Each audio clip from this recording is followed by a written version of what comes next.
من اكتر الاسئله اللي بتجيلي وبتستفزني جدا، ازاي لحد دلوقتي ما تعرفيش سر الاكله؟ هقولك شويه حاجات تجيب من الاخر معاكي في اي طبخه. لو هتعملي اي طبخه زي البسله او الباميه او الفاصوليا البيضه او الخضراء، بعد ما تقفلي النار على التسبيكه بتاعتك فص او فصين كده توم مهروسين مع شويه كزبره ناشفه هيجيبوا بجد الطعم من الاخر. لكن الباميه هنضيف لها شويه فلفل اخضر مطحون.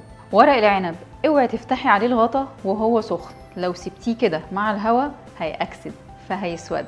ودايما بنضيف عصير الليمون ليه وهو بيطبخ علشان يبقى لونه دايما زاهي كده وفاتح. لكن الملوخيه اوعي تغطيها وهي سخنه، لانه اول شكوى بتجيلي الملوخيه بقت راقده خالص والشوربه على الوش، فدي غلطه رهيبه. عايزه تغطيها غطيها بس بعد ما تهدى شويه. لو بتحبي صينيه البطاطس زي كده فهتضيفي فص توم مع شويه جوز الطيب وهي بتطبخ، هتروح معاكي في حته تانية خالص. ومش اي حد بيحب الكوسه، عايزين بقى نبرز الطعم بتاعها ويكون مميز، هنضيف شويه من النعناع الجاف، هنفركه كده شويه عشان ريحته كده تكون متعززه اكتر، او نعناع اخضر مع فص توم، هيروح في حته تانية خالص.